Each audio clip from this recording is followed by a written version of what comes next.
Hello दोस्तों, स्वागत है आप सभी का आपका अपनी चैनल बेसिक नॉलेज में। दोस्तों आज का वीडियो आप सभी के लिए काफी इंपॉर्टेंट है और आप सभी का डिमांडेड वीडियो भी है। जी हाँ, आप सभी बहुत ज्यादा कमेंट कर रहे हैं, सर झारखंड बोर्ड का पासिंग मार्क्स कितना है क्लास 10th और 12th का। जब ऐसा एग्जाम जा रहा है, अभी एग्जाम हो रहा है, तो ऐसे में आप लोगों को बहुत ज्यादा ये दिमाग में सवाल उठता है, सर पासिंग मार्क्स कितना है, कितना लाएंगे हम लोग, पास हो जाएंगे सर, फर्स्ट डिवीजन कितना में होंगे सर, डिस्टिंक्शन कितना में होंगे सर, थर्ड डिवीजन कितना में होगा। मत पूछना भाई, थर्ड डिवीजन में सेकंड डिवीजन में सब कोई डिस्टिंक्शन मारो, पढ़ो अच्छे से, कर सकते हो।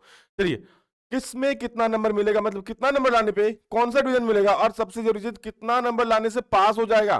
क्या प्रैक्टिकल और जो आप लोग का एग्जाम हो रहा है सब्जेक्टिव का और ऑब्जेक्टिव का मिला के पास करने से चल जाएगा, या फिर सर प्रैक्टिकल में अलग से पास करना पड़ेगा और जो हम लोग का जो एग्जाम हो रहा है उसमें अलग से पास करना पड़ेगा। सर ऑब्जेक्टिव में भी अलग में पास करना पड़ेगा, सब्जेक्टिव में भी अलग में पास करना पड़ेगा। सारे सवालों का जवाब आप लोग आज यहाँ मिलने वाला है, तो वीडियो को ध्यान से देखिएगा और एक काम जरूर कीजिएगा, सभी दोस्तों को, जितने से आपके दोस्त है सभी को ये कर दीजिए, क्या कर दीजिए भाई, शेयर, क्योंकि ये वीडियो सभी के लिए जरूरी है। ठीक है, एक कर दीजिए शेयर और प्यारा सा कमेंट और लाइक करना नहीं भूलिएगा। चलिए दोस्तों, आज की वीडियो को शुरू करते हैं, आप लोग का सारे कंफ्यूजन दूर करते हैं। भाई क्या चीज है, हम इसमें बात कर रहे हैं मेनली मैट्रिक और इंटर के बारे में। किसके बारे में भाई, मेनली मैट्रिक और इंटर के बारे में बात कर रहे हैं, मैट्रिक और इंटर के बारे में कि भाई मैट्रिक में कितना नंबर आने से पास हो जाएंगे, इंटर में कितना नंबर आने से पास हो जाओगे, सारा चीज हम लोग देखने वाले हैं। तो passing marks 2024 for matric inter examination 2024। चलिए, सबसे पहले हम बात करते हैं मैट्रिक का, एक साइड में लिखे हैं, एक साइड में लिखे हैं इंटर का, 12th का, एक तरफ 10th का, एक तरफ 12th का। ठीक है, देखो दोनों में सेम सेम चीज है, लेकिन हाँ बहुत बड़ा डिफरेंसेस है। ध्यान से देखना, सारा चीज पता है, 10th वाले भी और 12th वाले भी। तो जो भी आपके भैया, छोटा भाई बहन, बड़ा भैया दीदी, जो भी है दोस्त, सबको शेयर कर दो ताकि सबको ही जान सके इसके बारे में। क्या देखिए दोस्तों, यहाँ पर देखिए मैट्रिक 10th में क्या हो जाएगा भाई, टोटल सब्जेक्ट हो जाएगा 5+1 यानी 6। भाई 5 सब्जेक्ट जो मेन सब्जेक्ट है और एक एक्स्ट्रा सब्जेक्ट मिला के टोटल 6 विषय होता है। उसी प्रकार 12th में भी 5+1 टोटल 6 सब्जेक्ट हो जाएगा। ठीक है, देखो वो एक सब्जेक्ट का मार्क, ठीक है, मैट्रिक का बात करूं तो एक सब्जेक्ट का मार्क, एक विषय मार्क, एक विषय में कितना नंबर मिलेगा, 80+20। सर 80+20 का क्या है, 80 नंबर का आप लोगों का एग्जाम हो रहा है स्कूल पे, और 20 नंबर का भाई इंटरनल असेसमेंट बोलो या फिर प्रैक्टिकल बोलो। क्लास 10th वालों को सुन लो ध्यान से, ठीक है, 10th वालों का यह है, 80 नंबर का आप लोग एग्जाम हो रहा है। 80 में भी ये इसको दो पार्ट में बांटा गया। 80 में आपका दो पार्ट क्या क्या है, 80 में आपका दो पार्ट ये है कि भाई इसमें 30 नंबर का ऑब्जेक्टिव हो रहा है और प्लस 50 नंबर का सब्जेक्टिव हो रहा है।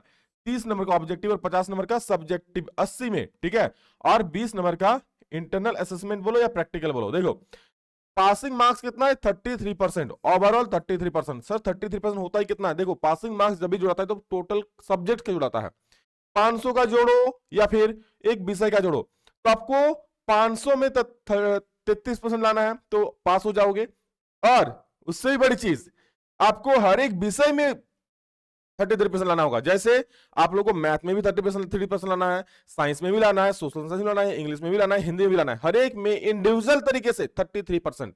और सुन लो, ये चीज नहीं है कि भाई चलो इसमें और इसमें भी 20 में जो आपका इंटरनल असेसमेंट है उसमें भी 33 लाना पड़ेगा और 80 में अलग से 33% लाना पड़ेगा। नहीं नहीं, ऐसा नहीं, आप दोनों मिला के, ठीक है, दोनों मिला के प्रैक्टिकल बोलो या इंटरनेशनल जो 20 नंबर स्कूल से मिलेगा उससे, और जो 80 का एग्जाम है, दोनों मिला के भी अगर आपका 33% आ जाता है, ध्यान सुनो, यहीं पर बच्चे कंफ्यूज होते हैं। ठीक है, और 12th वाला बताऊंगा, यहीं पर मेन कंफ्यूजन होगा। ठीक है, 12th वाला का दूसरा है बड़ा फंडा, समझ लेना ध्यान से। ठीक है, तो स्कूल वाला और आपका जो इंटरनल असेसमेंट जो एग्जाम हो रहा है बोर्ड एग्जाम, 80 और 20 यानी 100, तो 100 में अगर आपका 33 नंबर आता है यानी 33% आता है तो आप पास कर जाओगे। यानी कह दो अगर किसी सब्जेक्ट में आपका 33 नंबर आ रहा है गोटा गोटी, तो आप उस सब विषय में पास हो। ठीक है, समझ गए, आप उस विषय में पास हो। और ध्यान सुनो, ऐसा भी हो सकता है कि कई बच्चे 500 में से 350 नंबर ले आए, 500 में से कितना ले आए, 350 नंबर ले आए, फिर भी वो पास नहीं होंगे। क्यों, क्योंकि उस मान लो 500 में 350 में से 500 में से 350 ले आया, और मान लो उसका मैथ में, भाई मैथ में उसका 25 नंबर आ गया, कितना गया 25, तो भाई फेल है एक सब्जेक्ट में, तो फिर वो फेल हो जाएगा। ठीक है, हाँ एक्स्ट्रा को लेके जो संस्कृत है या जो कई आगे बाकी विषय है उसको अगर उसमें पास है तो हो सकता है वो पास हो सकता है, पास हो जाएगा वो। लेकिन भाई उसमें फायदा ही क्या है, जब आप मेन सब्जेक्ट में ही फेल हो जाओगे तो फिर फायदा क्या, उसमें रिजल्ट का वैल्यू ही नहीं रहेगा।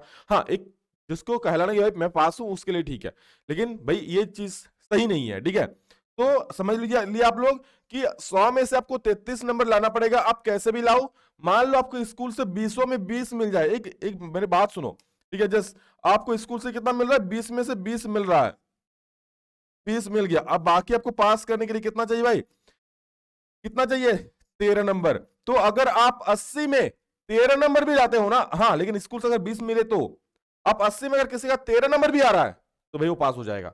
लेकिन हाँ, अगर स्कूल से 20 ना मिले सर, स्कूल से मान लेते 18 मिल जाए तो क्या करेंगे, स्कूल से 18 मिले तो भाई इसको इधर आपको 15 नंबर लाना पड़ेगा।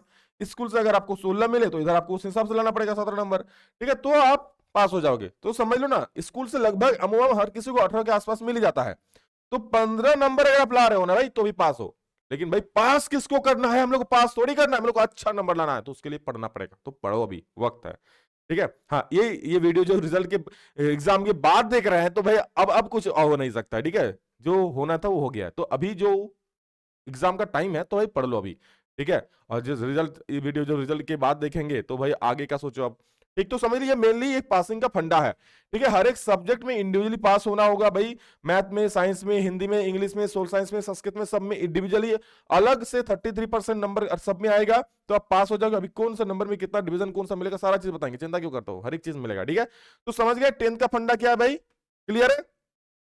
ठीक है, जितने भी विषय है सब में अलग अलग से पास करना पड़ेगा। और आपको 80 में आपको ऑब्जेक्टिव इसमें अलग से पास नहीं करना, 80 पूरा है। ठीक है, 80 पूरा और इधर 20, तो इधर में से आपको 33 नंबर आता है 100 में से, तो आप पास हो जाओगे। लेकिन हाँ, हर एक में 33 नंबर आना चाहिए, हर एक सब्जेक्ट में, हर एक विषय में। ऐसा नहीं कि भाई चलो 500 का हम 33% निकालते हैं, सर बोलेगा सर मेरा 500 का 33% हम निकाल नहीं है, हम तो सर पास हो रहे हैं, मेरा 33% आ रहा है 500 में से। फिर नहीं, आपको प्रत्येक सब्जेक्ट में भी पास होना चाहिए, तभी पास हो पाओगे, वरना नहीं। ठीक है, तो ये चीज सिंपल सा बात है। तो 12th वालों का देखिए तो वन सब्जेक्ट एक विषय में आप लोग का मार्क्स क्या है भाई, प्रैक्टिकल वाले अलग है और नॉन प्रैक्टिकल वाले अलग है। जिसमें प्रैक्टिकल है, जिस विषय में प्रैक्टिकल है उसमें आप लोग का 70 नंबर का एग्जाम हो रहा है और 30 नंबर का प्रैक्टिकल है। जिसमें प्रैक्टिकल नहीं है उसमें 80 नंबर का आप लोग एग्जाम हो रहा है, बोर्ड परीक्षा हो रहा है, 20 नंबर का इंटरनल असेसमेंट है जो कि आंतरिक मूल्यांकन कहते हैं जिसको।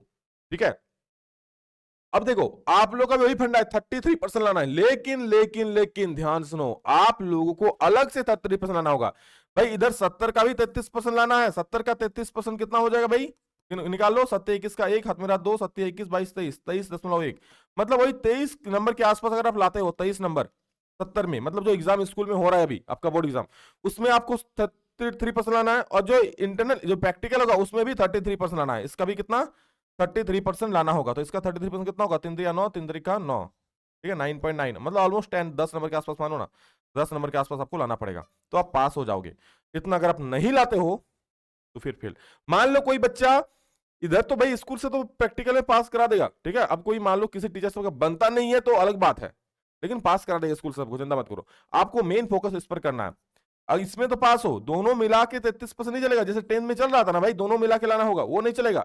इसमें आपको अलग से जो एग्जाम हो रहा है उसमें भी, जो 70 में उसमें भी 33% यानी 23 के आसपास लाना है।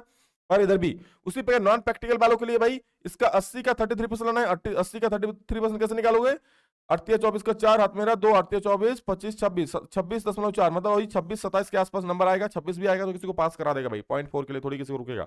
ठीक है, और 20 में तो आपको अलग से लाना है 33%, तो 6.6 वही 7 के आसपास लाओगे तो पास हो जाओगे। ठीक है,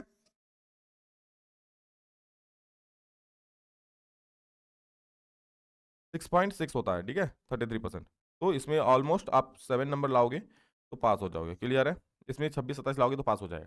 तो ये था पासिंग का फंडा। ठीक है, अब मान लो 10th में कोई 5 6 विषय है, टोटल 6 विषय में कोई एक विषय में अगर फेल हो जाता है, एक में अगर फेल हो जाता है, ठीक है, फेल होता है तो वो एक्स्ट्रा को लेके पास कर जाएगा। उसी प्रकार 12th में भी मान लो 5 6 विषय में कोई एक विषय में अगर फेल हो जाता है तो भी वो एक्स्ट्रा को लेके पास कर जाएगा, जो एक्स्ट्रा सब्जेक्ट है वो। लेकिन अगर एक्स्ट्रा है तो ठीक है। तो समझिए ये गया है पूरा आप लोग का रिजल्ट का फंडा। अब कितने नंबर में कौन सा डिवीजन मिलेगा ये भी तो जानना जरूरी है ना, कितना नंबर में कौन सा डिवीजन मिलेगा। तो ध्यान से देखो, समझ गया। कोई दिक्कत, किसी को कोई भी दिक्कत हो कमेंट करके बोल देना भाई, आप लोग का सॉल्यूशन फिर मैं अलग नेक्स्ट वीडियो में बता दूंगा। ठीक है, तो समझ गए इतना नंबर है, 5 6 सब्जेक्ट है, 5 इसमें आपको 5 में से पाई 5 5 देखो गिनती होती है 500 नंबर का ही। ठीक है, 500 नंबर का ही गिनती होता है, 500 में जितना नंबर लाते हो वही आप लोग का पकड़ाएगा। समझ गए, तो ये आप लोग का पासिंग का फंडा। अब हम चलो देख लेते हैं भाई कितना नंबर लाने से first division, second division, third division और कितना भी डिस्ट्रिक्शन मिलेगा। तो चलो वो भी देख लेते हैं भाई। तो देखो फर्स्ट डिवीजन के लिए आपको 60% नंबर लाना पड़ेगा। 60% मतलब 500 में से अगर किसी का 300 नंबर आ रहा है तो भाई वो कहलाएगा फर्स्ट डिवीजन।